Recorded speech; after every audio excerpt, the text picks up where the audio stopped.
DMZ was Infinity Ward's attempt to streamline the extraction shooter genre, a mode that pairs you against players and AI combatants while have you complete a series of challenges to collect rewards like calling cards, weapon variants, and XP tokens. Today I'd like to talk about what DMZ does great, what it does poorly, and what I would like to see change about the mode. With MW3 right around the corner and no official confirmation yet about Year 2 support for DMZ, ultimately it's kind of difficult to judge whether or not Infinity Ward feels that DMZ was considered a success or a failure. Before we start, I do feel inclined to note that this is the first time an extraction shooter has been designed for casual gamers. There are mistakes that Infinity Ward has made throughout this year, however, for this being the first attempt at creating a mainstream extraction shooter, they did do a really good job. I've dedicated my channel along with many other YouTubers to DMZ content this year since its launch, and it's truly just because I enjoy the game mode so much. They've made a lot of improvements, they've used community feedback, and most importantly, they've continued support well into the lifecycle of MW2. This wasn't a game mode that they just added in last second with no real idea of what they wanted to do with it or where they wanted to go with it. They definitely didn't know what they were doing in the beginning, but I think a lot of the community feedback that they were willing to listen to kind of helped lead them to where DMZ is now. Granted, there are still improvements that should be made to the mode, but they did do a really good job in terms of support this year. What I feel DMZ does great can be broken down into 3 categories: engagements, support, and feedback. The engagements in DMZ feel great. Rarely do I feel that I've been cheated out of a gunfight due to Infinity Ward's weapon balancing or design. I'm sure anyone who's faced a 6-man squad solo will disagree with me, but personally, I feel they did a really good job this year balancing the weapons for large-scale arenas like DMZ, whether it's Al Mazrah, Vandel, or Ashika Island. Also, please, for the love of God, nerf the KV broadside. The support that DMZ received this year has completely surpassed my expectations by far. I never thought that DMZ was going to see all the improvements, all the additional content, everything that they've added to the game at all when the game first launched. I figured that it was going to be a temporary mode, that they were going to have kind of like Spec Ops, but luckily I was completely wrong in that notion. I do feel that 6v6 and Warzone were casualties in the process, but we've gotten so much content in DMZ since Season 1. We've had the addition of different vests, which catered to specific playstyles for different players, the ability to buy specific attachments for our contraband weapons, which is great, especially for creating a sense of ownership and caring about your weapon, even if it's a contraband weapon, because that was unfortunately an opportunity that the game first had when it came out, is that contraband weapons didn't necessarily matter because they were super easy to get. They weren't rare by any means, and they didn't mean anything because most of them didn't have attachments. The ones that did have attachments had really bad attachments, so it wasn't really anything to worry about. And not to mention the forward operating base, which was an addition that they made to DMZ in Season 4, I believe is what it was, which allowed us to complete even more challenges in order to get our stashes expanded, reduce our cooldowns on our insured weapons, and most recently, probably one of the best additions that they've made to the game thus far, they created a challenge that you can complete so that way anytime that you infill to DMZ solo, you're guaranteed to have a self-res on your person every time, which is huge. There's a lot of players out there that play solo, and there's a lot of people that also don't necessarily play with the fill squad options on. I don't know if it's necessarily because they enjoy the challenge, or if it's because they're nervous to be around people. Obviously I don't know what the situation is.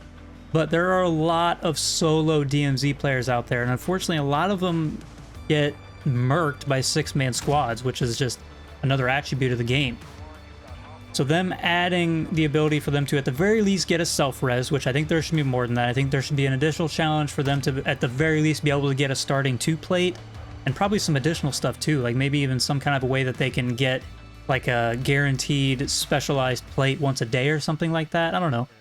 But there should be some more stuff to kind of help the solo players.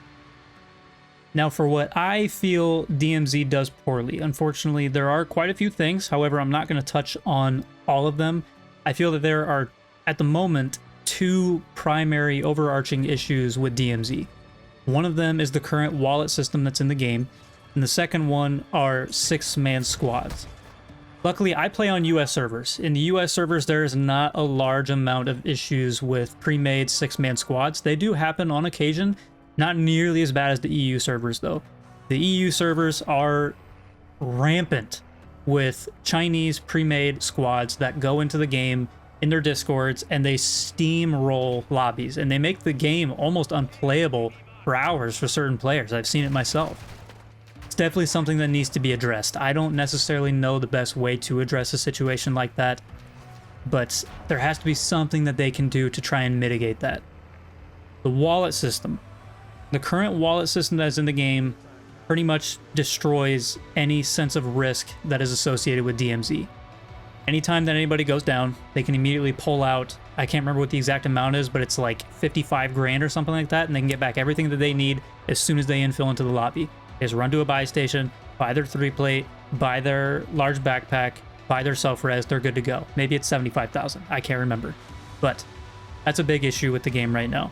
I think with Season 1, before we had the wallet system, there was much more risk associated with going into DMZ. Granted, it was small risk. The game has never necessarily had a large overarching sense of risk when you're playing, and it's designed like that. It's designed to be casual extraction shooter. The wallet system can definitely be fixed, and we'll talk about that here in just a minute. The 6-man squads at this point, I think, is probably the largest issue with DMZ. It creates a bad situation for solo players. It puts a sour taste in the mouth of normal squads. I understand that the 6-man squads were a section of the game that separates it from other extraction shooters. It's what separates DMZ from the others like Tarkov and the Division's Dark Zone. However, at this point in the game, I feel like it detracts from the gameplay more than it creates any opportunities where it makes the gameplay better, in my personal opinion. Finally, let's talk about the improvements that I would make to DMZ if I could. First off, insured weapons, I think, needs to be redesigned. I think that there shouldn't be 3 set insured weapon slots for everybody. I think that the way it should work is that you can get your contraband weapons from the DMZ, and then you pay an insurance price to insure that weapon and bring that weapon into DMZ. The way I would like to see it built is that all the contraband weapons that you extract from DMZ have a set price of, let's say, $5,000.